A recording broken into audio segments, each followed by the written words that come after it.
Okay, so last time what we were doing was Thevenin's theorem.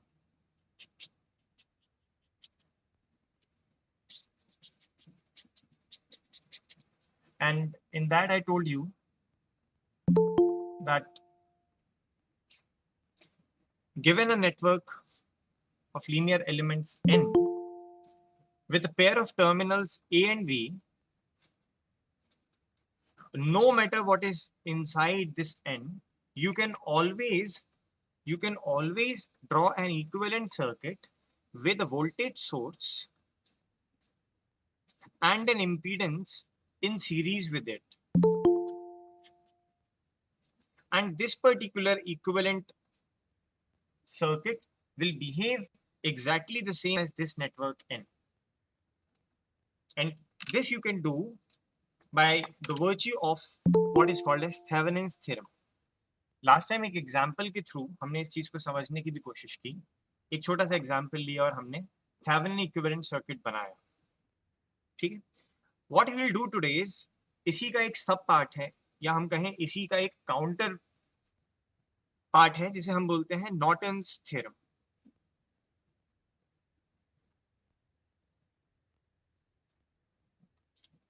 And this is related with the Norton's equivalent circuit.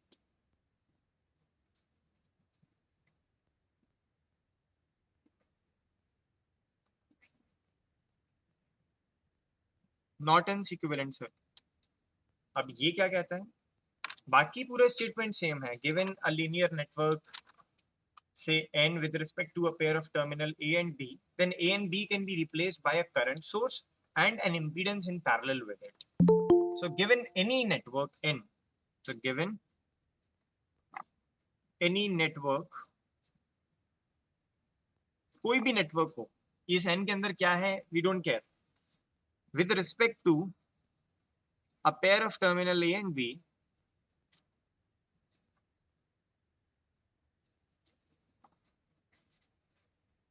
comma, then n can be replaced by a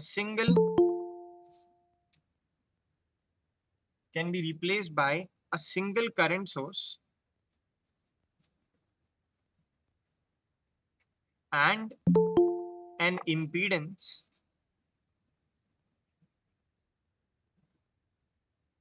in parallel with it.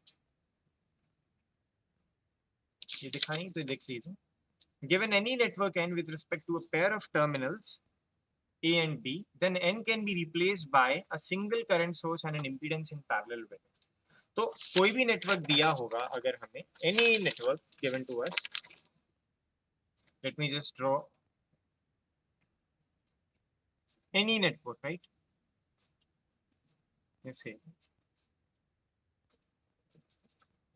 जो last time लिया था वही network ले लेता हूँ, just for the sake of an example. So this is a network with a pair of terminal A and B.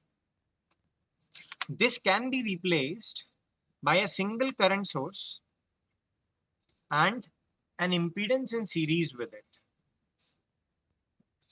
A single current source and an impedance in series with it. Okay. Up, what will be the value of this current source and what will be the value of this resistance or impedance? This we have to check and this we have to find out. Okay, we will do that. उससे पहले I want to ask you one thing. For example, let us say this is a network N, any network N, with a pair of terminal A and B. And what you are doing is externally you are connecting a voltmeter. So this is a voltage meter, not a voltage source. This is case one, let's say.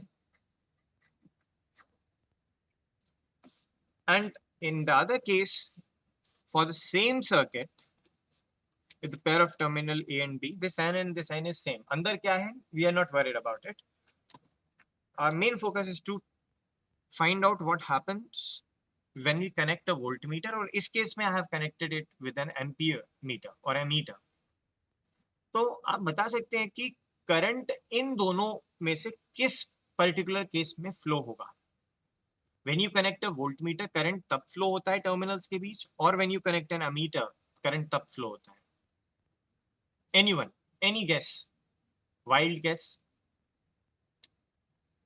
When you connect a voltmeter across a pair of terminal AB, what happens is we expect that this voltmeter in itself is having load equals to infinity.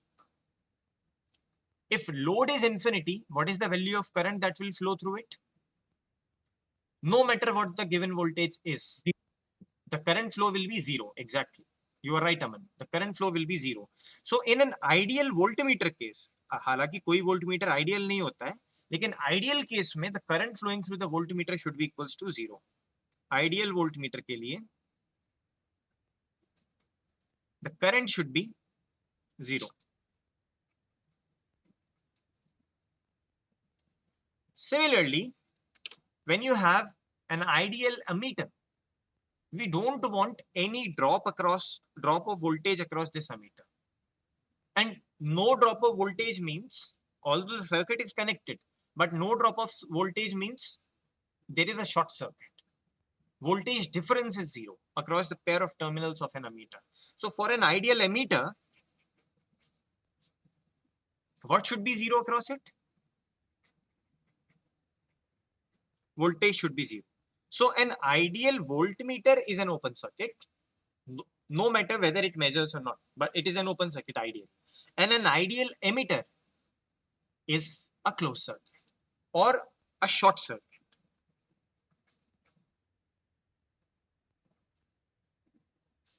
So this is a thing which I wanted to convey to you. An ideal emitter has zero impedance.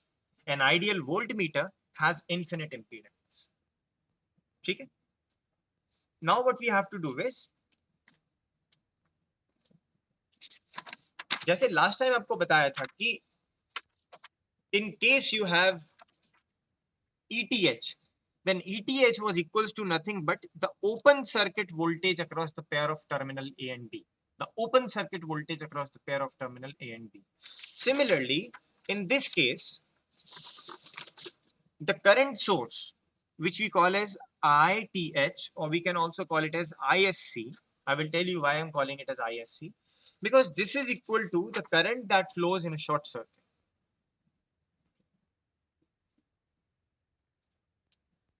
What current flows through it? So this is short circuit current. So when we have a short circuit across a pair of terminal AB, when we have a short circuit across a pair of terminal AB, the current flowing through the short circuit is called as the short circuit current or ISC. जिस तरीके से हमने पिछली बार voltage Thevenin या Thevenin's voltage calculate करने के लिए we considered an open circuit, और मैंने कहा कि अगर लोड है तो लोड को रिमूव कर देते हैं, अगर आपको नॉर्टन्स इक्विवेलेंट लगाना है तो आप लोड जो है उसको शॉर्ट सर्किट कर दें. You don't just have to remove it but you have to short circuit. ठीक है. और दूसरी चीज, फिर भाई अगर हम इस तरीके का इक्विवेलेंट सर्किट बनाना चाहते हैं तो we should have two things, right. एक तो ये कि इसकी वैल्यू क्या होगी ISC की, ये कैसे निकलेगी, और दूसरी ये कि ये वाला जो रेजिस्टेंस है उसकी वैल्यू क्या होगी. And I am telling you कि ये जो रेजिस्टेंस है this is same as that of Thevenin's resistance. Same. क्योंकि इस RTH को निकालने का भी तरीका वही है. Kill all independent sources and find out equivalent resistance across pair of terminal AB. तो वही पुराना वाला एग्जांपल हम लेकर देखते हैं and let us see how to find out ISC and how to find out RTH. RTH तो हमने last time निकाला था. So, but for that, let me just write it down. You will have to tell me the values of impedances which we took last time. I don't remember exactly what were the values we took last time. I think it should be the case. So let me just take one. The circuit was something like this.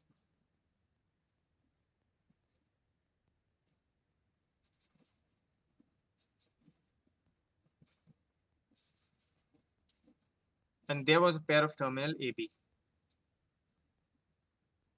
ठीक, this is it. अब इस pair of terminal के across हमें Norton's equivalent निकालना है for this particular network. What was the value of current source that time? 22 amperes. Yes. ये दो, it was in Siemens, 2 Siemens. This was 2 Siemens. This is also 2 Siemens, and this was Two. 2 Siemens. Exactly.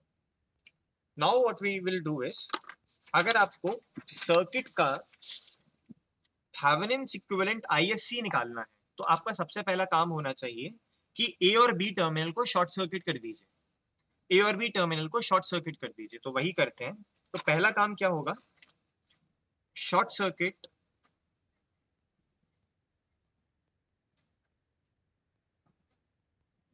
the pair of terminals. Short circuit the pair of terminals on which load is to be connected. तो A और B पर ही load connect करेंगे, मैंने आपको बताया.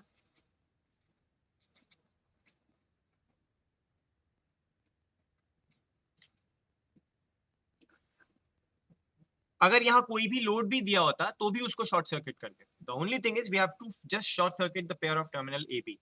तो ये हो गया short circuit. Now tell me, let me call this node as A dash and this node as B dash. Do you agree that A dash and A and B dash and B are same nodes? Do you agree? Yes, sir. Okay. And if A and B are short circuit, what should be the voltage difference across AB? Zero. Zero. Similarly, if A dash and B dash are short circuit, what will be the voltage difference across A dash, B dash? Zero. Zero. Exactly. तो what had happened is, हमने क्या किया है, दरअसल A और B भी अपने आप में एक ही नोड है. This is a single node. देखो A और B अगर शॉर्ट सर्किट है तो won't you call it as a single node, same node? You will. तो हुआ ये है कि we were having a resistance and some other resistance and some other resistance, and what I did is इस resistance को घुमा के वापस यहीं लिख दिया with a short circuit. So this node A is now same as this node. इसका कोई फर्क नहीं बचा because there is a short circuit in between. You can call this as B and this one as C, but this and this will now remain A. तो looping हो गई. यहाँ देखिए, same as happened. So because of this looping or because of this short circuit, what will happen is, effect of this 2 ohm या 2 mo's admittance will vanish. So you will have to just remove this from the circuit now. It will vanish. Nothing will remain in place of it. तो जब आप remove कर देंगे, this has to be removed. So you will get a modified circuit which would look something like this.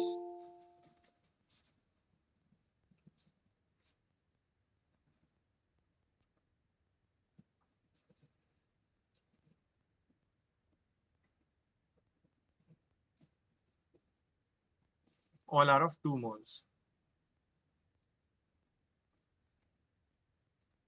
And this is still A and B. This is 22 amperes. Now remember one thing. कई बार students get confused by mixing two different concepts. When you are calculating ISC, only then you will have to short circuit it.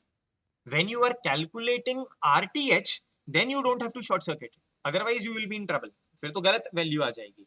जब आपको RTH calculate करना है तब काम होता है you have to kill all independent sources. Whereas when you have to calculate ISC, then you have to do a short circuit. और accordingly अगर आपको VOC निकालना होता तो then accordingly you will have taken an open circuit. That's it. तो ये confusion तो नहीं होगा ना? I wanted to convey that कि ये शॉर्ट सर्किटिंग केवल और केवल आईएससी की वैल्यू फाइंड करने के लिए है. अब now what this value of ISC will be, tell me. बताइए ये करंट कितना फ्लो हो रहा है इसमें से? How much current is flowing in this branch? ये ISC, what current will flow? Can we calculate it? हाँ, use anything, use node transformation, voltage transformation, whatever you want.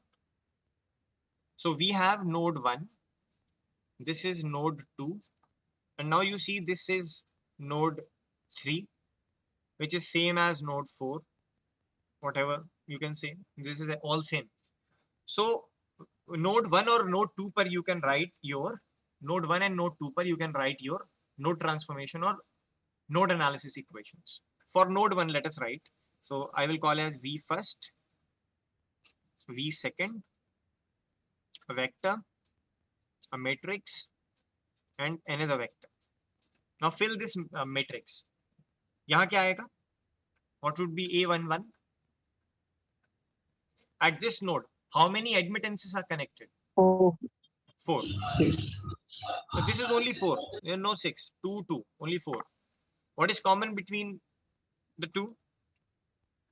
Minus. Minus 2. At second node, it is 6 moles are connected. What is common in between the two? Minus 2.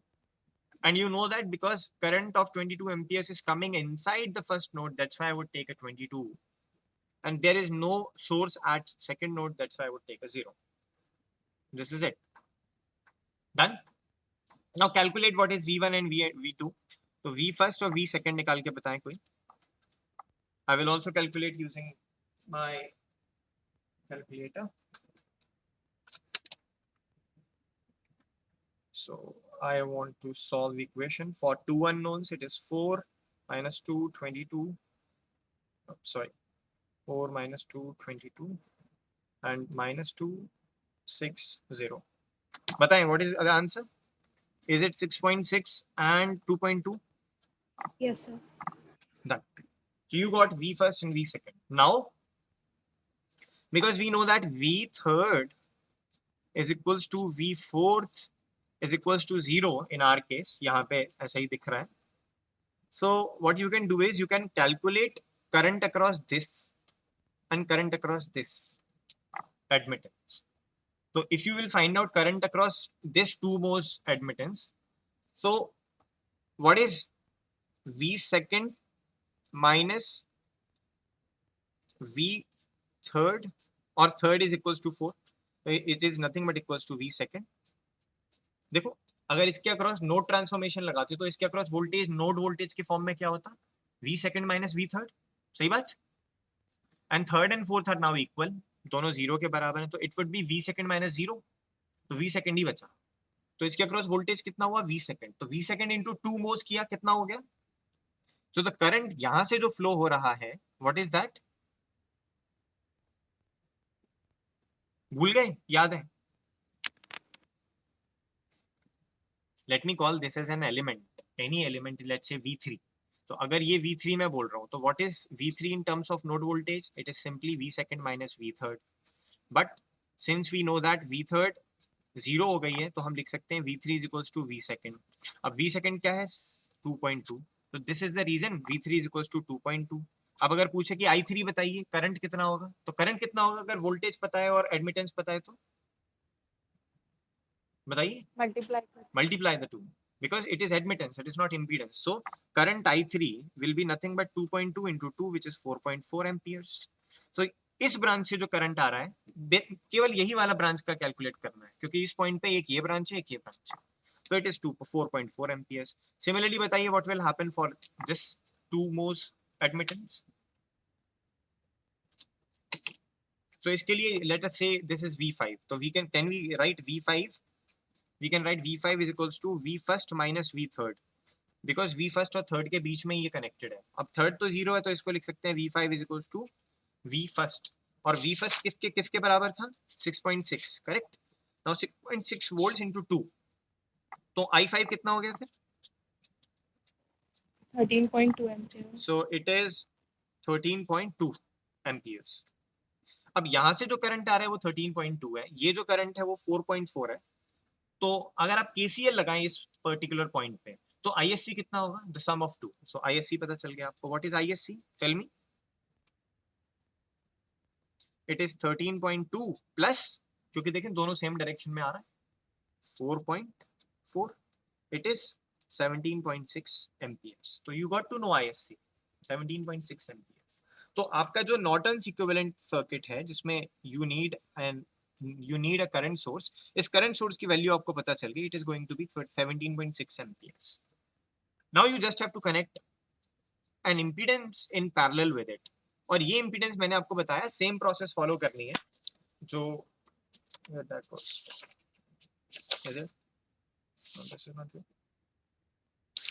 You will have to follow the same process जो last time आपका admittance आया था, the same admittance value अभी भी use कर सकते हैं.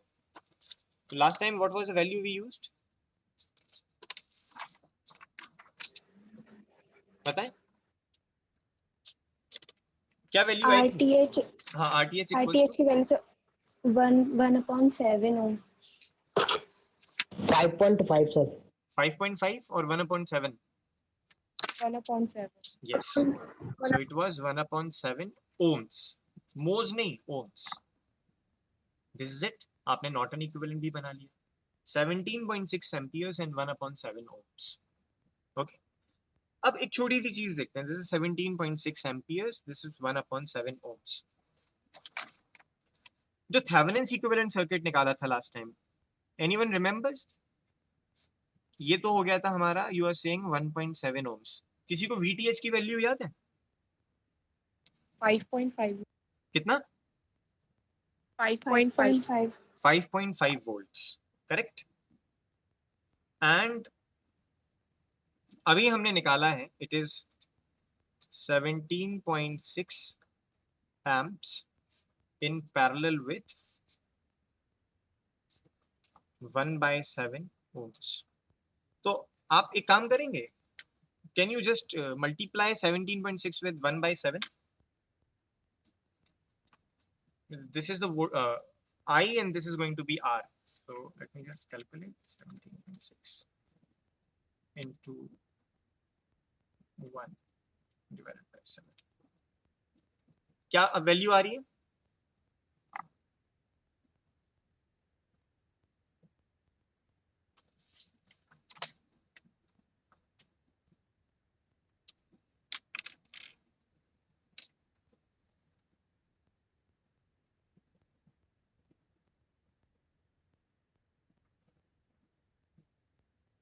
बताइए.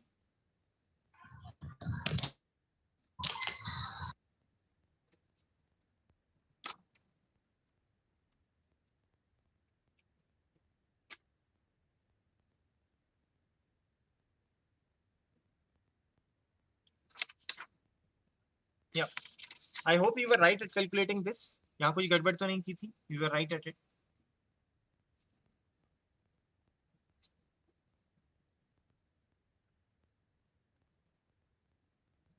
So this was 6.6, 2.2. This is fine because we has 2 mohs and then इसके across voltage was 2.2 V second.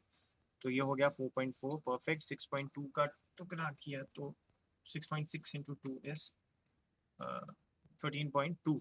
13.2 is fine. 13.2 plus 4.4 if you do, it should be 17.6 amperes. That's fine.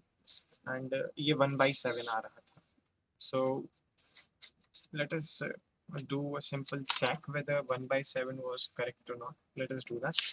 So okay, so let us do one thing again. क्या था हमारे पास? This was our circuit, right?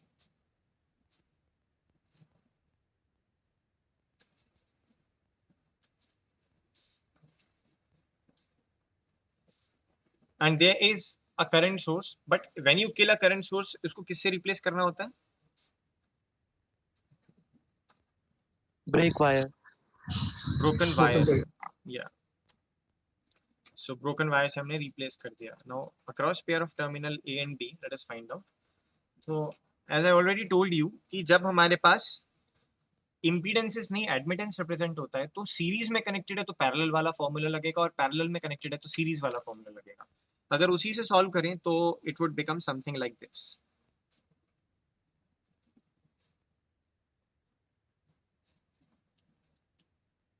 Because these two are in series, as you can see, directly series में ही है.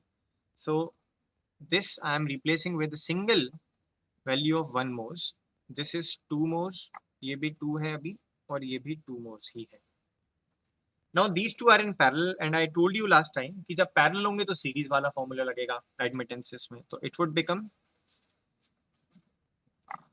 3 मोज, ये 2 हो गया, and this is equals to 2 moles. This is A and this is B. Now these two are in series.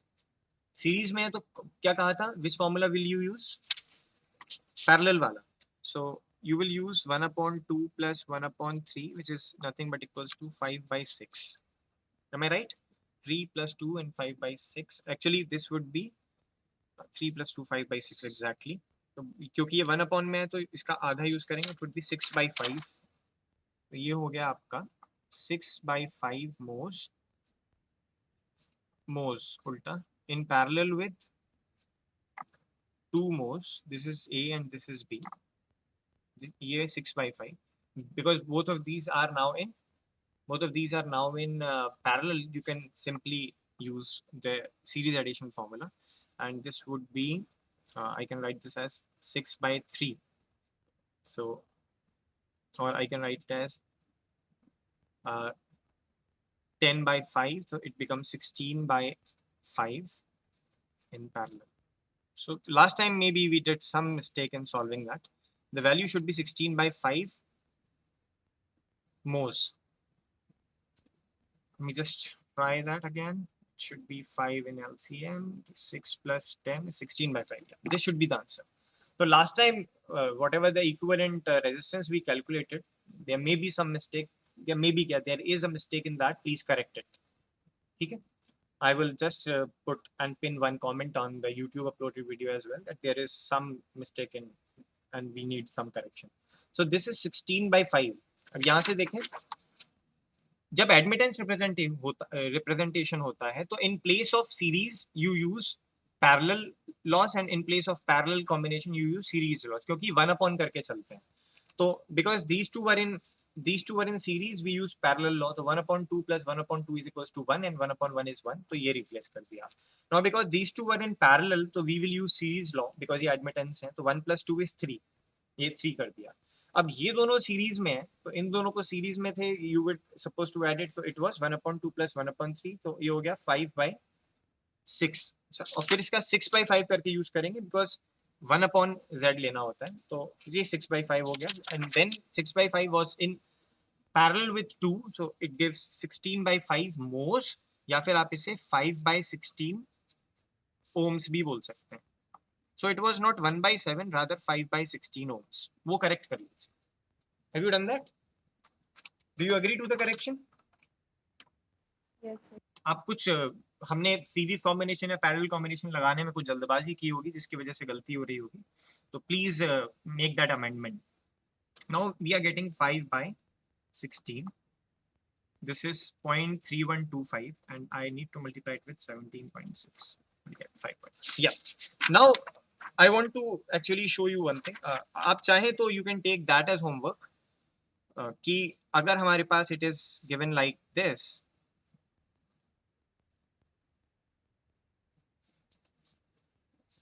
and all are of 0.5 ohms, तो ये 16/5 आना चाहिए. तो you can take this as कि ए और बी के across जो equivalent resistance है वो 5/16 है and you need to prove it. ठीक है, you take that as homework. Class के जस्ट बाद 5 मिनट लगा के देखना कि ये सब 0.5 है तो ये 5/16 मोल्स होगा, ओम्स होगा. अब जो चीज मैं आपको कन्वे करना चाहता हूँ, बताना चाहता हूँ, वो ये है कि given any network N with a pair of terminal A B,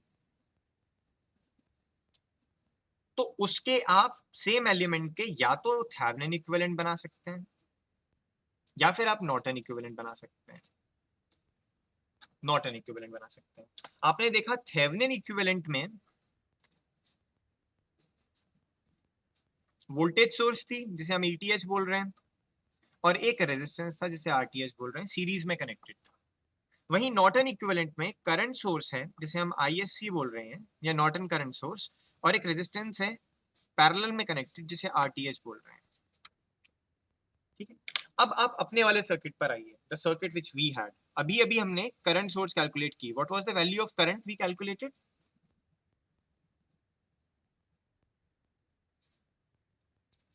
17.6 ampere 17.6 amperes. और अभी अभी हमने एक करेक्शन किया है किसमें, जो कल हमने रेजिस्टेंस या इंपीडेंस कैलकुलेट किया था उसमें, तो वो इंपीडेंस कितना आएगा 5/16 ओम्स। अब आप बताइए अगर यही कंडीशन है तो इस रेजिस्टेंस के अक्रॉस वोल्टेज कितना होगा, यानी ये ए है ये बी टर्मिनल है, तो बताइए VAB कितना होगा, इस रेजिस्टेंस के अक्रॉस वोल्टेज कितना होगा। You have everything with you, current source है एक रेजिस्टेंस है, तो बताइए रेजिस्टेंस के अक्रॉस वोल्टेज कितना आ रहा है, calculate it, multiply the two, V is equals to IR, तो इसके across voltage is equals to this resistance and the current flowing through it, so it is 5.5 volt. VAB is 5.5 equals to 17.6 into 5/16 which is nothing but equals to 5.5 volts. अब कल वाले condition उठाकर देखिए, what was the value of voltage ETH? 5.5 volts Exactly, and this is what I wanted to convey कि given a Thevenin source and Thevenin impedance connected in series like this, Thevenin voltage source and impedance connected in series like this can be taken equivalent to or could be replaced by a current source and the same resistance in parallel with it.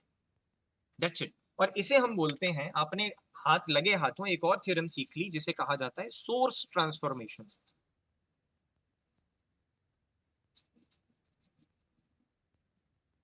तो you can use this concept जब आपको mesh analysis में ज्यादा हैंडीनेस feel हो या node में ज्यादा feel हो, you can replace this concept, एक सोर्स को आप वोल्टेज सोर्स में कन्वर्ट कर सकते हैं या करंट सोर्स में, that is fine.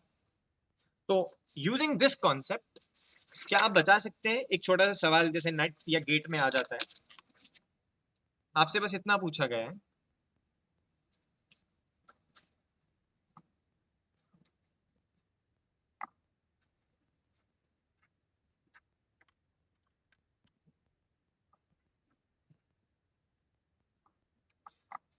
now you have to find out both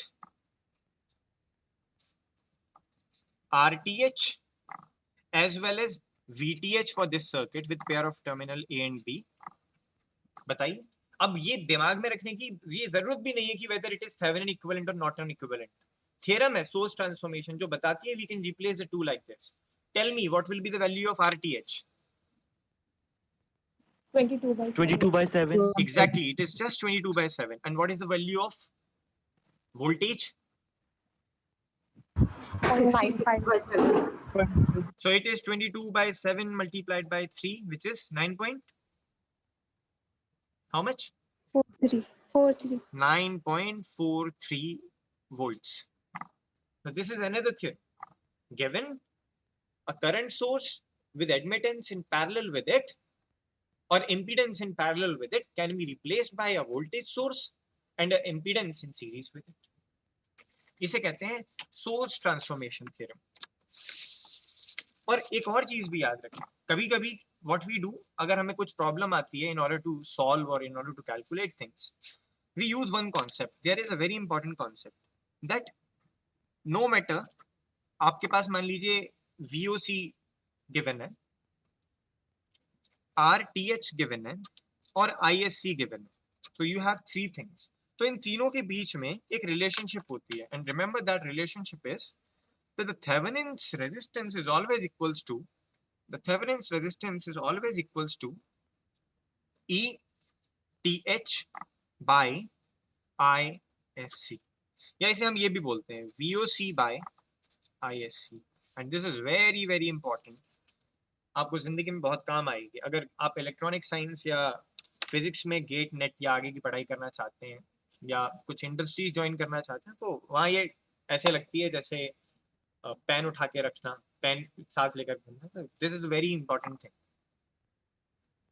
RTH is always equals to ETH upon ISC। RTH is equals to ETH upon ISC, या फिर VOC upon ISC, open circuit voltage upon short circuit current। You just take that, you will get your answer। Fine। कई लोग तो इसको ऐसे भी बोलते हैं इनफैक्ट कि given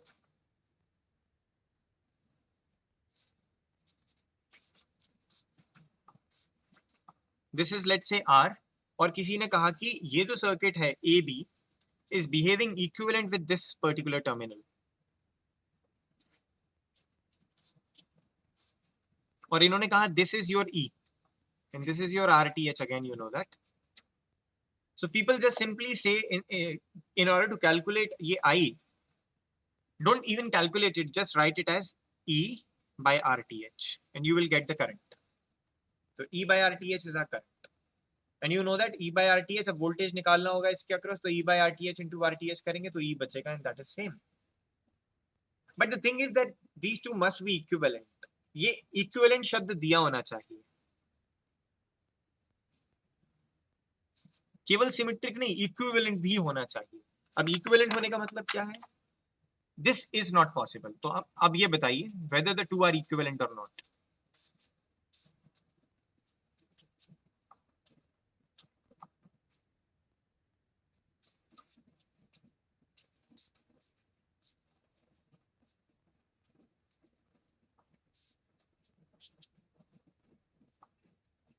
Now tell me whether the two are equivalent or the two are not equivalent. There's a simple relationship. Find out अगर equivalent होना होता है इसे, तो इसकी वैल्यू 7/5 के बराबर होती है. क्या ये 7/5 के बराबर है? नहीं, तो it is not equivalent. तो it is not equivalent. और equivalent होने के लिए अगर किसी ने कहा if two circuits are equivalent, find out x, तो ये x कितना होना चाहिए था? अगर इक्विवेलेंट तो 10 होना चाहिए था. ऐसे घुमा फिरा के सवाल पूछते हैं और 2 नंबर का सवाल होता है और -1 नंबर मिलते हैं अगर गलती से गलत कर दिया तो. And I can tell you कि 2 नंबर से आपकी रैंक करीब करीब 100 प्लेसेस ऊपर नीचे हो सकती है इन कॉम्पिटिटिव एग्जाम्स. ठीक है, so this is one thing. तो हमने आज क्या क्या सीखा?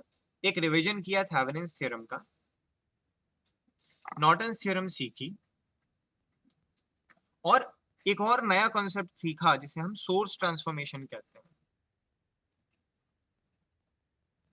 Although it is not explicitly coming under a theorem, लेकिन you can treat that as a theorem. ठीक है? Actually, source transformation is a direct consequence, or we can say corollary of Thevenin and Norton equivalent circuits. Got it? So this is all for what I planned for today's class. अगली class में हम सीखेंगे reciprocity क्या होती है, reciprocity theorem क्या चीज होती है, but that we would see in our next class. उससे पहले बस आपको इतना बता देता हूं कि 2 तरीके के एलिमेंट्स होते हैं. हालांकि we can do a quick revision in our next class also, but before leaving, because we still have time for this particular class and this particular session, just remember one thing, that there are different type of elements. जैसे एक कहते हैं हम bilateral element, और इसी bilateral का दूसरा नाम होता है reciprocal element.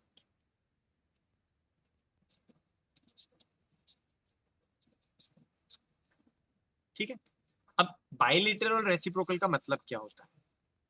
For example, you have a resistance. No matter whether the current flows through this direction और current flows in this direction, accordingly कुछ साइंस बदलेंगे, नो वरीज, कुछ साइंस बदल जाएंगे प्लस माइनस, लेकिन इन एलिमेंट्स का बिहेवियर नहीं बदलेगा. This resistance will remain resistance, और इस रेजिस्टेंस की वैल्यू भी सेम रहेगी. वहीं आप एक डायोड ले लीजिए. फाइन. अब 4th सेमेस्टर में जिन्होंने फिजिक्स का प्रैक्टिकल मुझसे पढ़ा है वो, या फिर जो फर्स्ट सेमेस्टर में कुछ लोग कहते हैं you did some electronics related course, उन लोगों से सवाल है कि मान लीजिए इस डायरेक्शन में flow current is flowing in diode. इसका मतलब मैंने इसे एक तरीके की बायसिंग दी है. जब P को पॉजिटिव से N को नेगेटिव से, या P को हाई पोटेंशियल N को लो पोटेंशियल पे कनेक्ट करते हैं, तो किस तरीके की बायसिंग कहलाती है? Forward biasing. Forward bias. Forward bias हो गया ये. वहीं अगर उल्टा होता, I am trying to flow the current from this direction, इसका मतलब यहाँ पॉजिटिव है, यहाँ नेगेटिव लिया है, तो ये कहलाता क्या? This you would have called Reverse. reverse bias. Will this diode behave same in both conditions? No. No in fact हम तो ये कहते हैं कि फॉरवर्ड बायसिंग में ये शॉर्ट सर्किट जैसा हो जाता है या कुछ बैटरी या लीनियरली बिहेव करता है, और रिवर्स बायसिंग में ये ओपन सर्किट हो जाता है। ऐसा ही है ना? We have done the graph of diode also, it is something like this. So एक पर्टिकुलर वोल्टेज रेंज में अगर आप फॉरवर्ड बायसिंग में, तो it behave more or less as an open circuit, whereas when in forward biasing it behaves differently. तो जब अलग अलग डायरेक्शन ऑफ करंट में द सर्किट और the element behaves differently, such a circuit is not called as a bilateral, या फिर हम उसे नॉन बाइलेटरल बोलते हैं। बाइलेटरल सर्किट एलिमेंट्स वो एलिमेंट्स होते हैं जिनमें दोनों दिशाओं में करंट फ्लो हो तो उसका बिहेवियर ना बदले, ठीक है? और जो रेसिप्रोसिटी थ्योरम है या जो रेसिप्रोसिटी एलिमेंट थ्योरम है, रेसिप्रोसिटी थ्योरम है, वो केवल और केवल बाइलेटरल एलिमेंट्स के लिए है। तो ना केवल लीनियर एलिमेंट चाहिए, अब हमें रेसिप्रोसिटी थ्योरम लगाने के लिए ये भी चेक करना है कि एलिमेंट बाइलेटरल होने चाहिए, ठीक है? तो केवल कुछ सोर्सेस, केवल कुछ एडमिटेंसेस या रेजिस्टेंसेस या इंपीडेंसेस अगर नेटवर्क में है, then you will apply reciprocity theorem, otherwise you will refrain and you will not apply reciprocity theorem. तो reciprocity derives from reciprocal elements. ये येलो मार्कर दे दिया, ये येलो भी दिख रहा है, आई वाज स्केप्टिकल अबाउट, ये येलो कलर दिख रहा है ना आपको? Yes, sir. Yes, sir. तो reciprocity applies only on linear networks of reciprocal elements. अब है क्या ये reciprocity theorem? ये हम देखेंगे अपनी अगली क्लास में, ठीक है? स्टेटमेंट भी अगली क्लास में देखेंगे। That's it for today's class. कोई सवाल, क्वेरी, कुछ पूछना चाहते हैं पूछ लीजिए। Be ready for text next week. And शुरुआत के टेस्ट शायद इजी हो, बट धीरे धीरे ग्रेजुअली लेवल अप होता जाएगा। हाँ, that's it for today's class. Any question, query, doubt? कुछ पूछना चाहते हैं नॉर्टन इक्विवेलेंट, थेवेनिन इक्विवेलेंट में? Anything? Nothing? हाँ, तो इन केस अगर आपको कोई इंपॉर्टेंट काम नहीं है तो हम लोग जो हमने परसों गलती की थी उसको थोड़ा सा सुधार लेते हैं।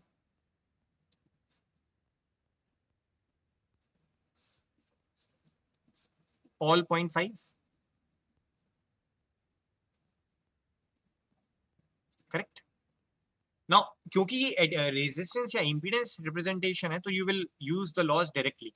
सीरीज में सीरीज वाले, पैरेलल में पैरेलल वाले। तो इसका पहला इक्विवेलेंट होगा ये, a 1 ohm resistance in series with a half ohm resistance and a half ohm resistance and a half ohm resistance. So this is 1 ohm resistance, 0.5 plus 0.5 in parallel with 0.5, 0.5 ohms and 0.5 ohms. Now these two are in parallel. Tell me इन दोनों का equivalent क्या होगा? 1 plus 1 by 2 का equivalent 1 plus 1 by 2. So it would be 1 plus 2, which is 3. We can call it as 1 by 3. Correct? तो ये हो गया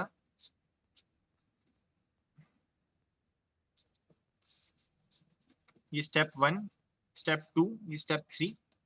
In step 3, this is 0.5 again, this is 0.5, and this is 1 by 3 ohms. Do you agree?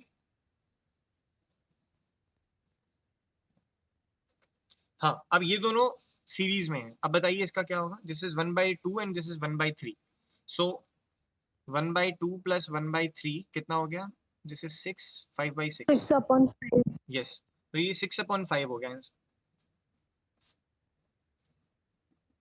ये 5 upon 6 होगा बेटा, not 6 upon 5, because it is in series ना, so why you are taking reciprocal of it? So this is it. You can take it like this only, मतलब यहाँ पे करने की जरूरत नहीं है. So this becomes 5 upon 6 ohms and this is 1 by 2 ohms. अब निकालें, because these two are in parallel now. So what would happen is you would take 6 upon 5 plus 2 and that would be equals to 16 by 5. That's it. तो अब अगर equivalent निकालेंगे इसका तो it would B 5 by 16 and this is what we calculated today also. So this is a corriendum मतलब एक ऐसा correction जो बहुत फॉर्मल हो, उसे कोरिएंडम बोलते हैं, फॉर आवर लास्ट क्लास। हालांकि हमने लास्ट क्लास में इस चीज़ पर गौर नहीं दिया था कि क्योंकि हमें नॉर्टन और थेवेनिन इक्विवेलेंट में एक तालमेल बैठाना है, तो क्रॉस चेक नहीं कर पाए, अदरवाइज आप उस वक्त कर सकते थे। और आप भी 10:30 बजे भी सो रहे थे, जो आपने मुझे याद नहीं दिलाया। खैर, या फिर आप ज़्यादा विश्वास करते हैं कि मैं गलत नहीं होगा, हो सकता है कभी कभी ऐसा हो। That's it. कुछ पूछना चाहते हो बच्चों? कुछ भी नहीं पूछते हो? अब तो ऐसा लग रहा है कि आप लोगों को समझ आना बंद हो गया है, ऐसा है कुछ?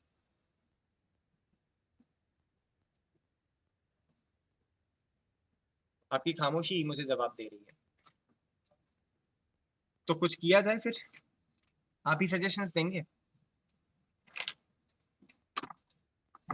Isha Garg, let me just close this recording, don't worry. हाँ ईशा, आप बताइए। नहीं सर, समझ में आ रहा है सर। अरे तो फिर बोला क्यों नहीं? I would take it to my heart, no. Sir आ रहा है समझ हाँ, में। That's fine. Aditya Chaudhary, Kanika Sharma, there are 30 more students, कोई भी नहीं बोला। That's strange. क्लास में अगर आ जाएंगे ऑफलाइन में तो आप बड़ी तेज बोलते हैं। कनिका को भी समझ है। हाँ हाँ, सर समझ आ रहा है। आपको समझ आ रहा है। चलिए ठीक है, तो हम एक काम करते हैं, मैं आपके साथ एक छोटा सा गेम खेलता हूँ। On a scale of 1 to 5 आपको कितना समझ आ रहा है, खुद को कितने नंबर देंगे? आद्या, आप कितने नंबर देंगी खुद को समझ आने पे? सर 4.5। 4.5, तो ये 0.5 कहाँ मिसिंग है? 90% हो गया ये तो बस। सर वो रिवाइज करने से पहले एग्जैक्ट ऐसा नहीं होता कि आप मुझे कोई क्वेश्चन दे दो और मैं तुरंत के तुरंत सॉल्व कर लूँ। First I have to revise, या then only I can. so that's fine. On Sunday we can have one revision class जिसमें सब कुछ एक बार रिवाइज करेंगे, and then we will apply whatever we have done on the questions given in question bank. ऐसा करके देख सकते हैं। Charu, what are your views? 0.5 marks out of 5? Sir I think 4 marks. हाँ, तो 20% कहाँ जा रहा है? इंटरनेट में? नो सर, बट क्या कहते हैं, मुझे लगता है कि फास्ट हो रहा है? आद्या सही बोल रही थी कि अभी भी कोई डीएचए या होमवर्क प्रॉब्लम आती है तो उसको एक बार में सॉल्व करने में दिक्कत आती है, लेकिन हाँ सेकंड टाइम में फिर वो सॉल्व हो जाता है। ओके, तो ये तो अच्छा है ना, आप डबल प्रैक्टिस कर रहे हैं। So that can be done. मैं आपको कुछ वर्कशीट्स दे दूंगा, अगर आपको उन वर्कशीट्स में कोई प्रॉब्लम है तो आप मुझसे पूछ सकते हैं। और ये हो सकता है I will share few questions जो भी हमने कॉन्सेप्ट अभी तक पढ़े हैं, ताकि आप ही खुद को टेस्ट कर सकें कि whether you are able to solve that or not, because too many DHs will be a problem for me to check. You are 75 nearly, and if I am going to get 40 into 75, कितना हो गया एक semester में इतने DHs? 40 into 75, it would be 3000 DHs for me to check. So it is quite a lot of job. ठीक है, और फिर उसके बाद आपके CAs भी होंगे, फिर CTs भी होंगे, तो 3000 copies for one section is troublesome. I would only check 16 DSAs of 75 students, so that is also not, ये भी 1200 हो जाता है मेरे लिए। Okay, so that's it for today's class. Thank you so much all of you. अगर आपके पास कोई डाउट क्वेरी नहीं है तो आप जा सकते हैं, अगली क्लास की तैयारी कर सकते हैं, इस क्लास को रिवाइज कर सकते हैं, और जो गलती हमने लास्ट क्लास में की थी उसे प्लीज एक बार सही कर लीजिएगा। ठीक है, that's it. Thank you so much.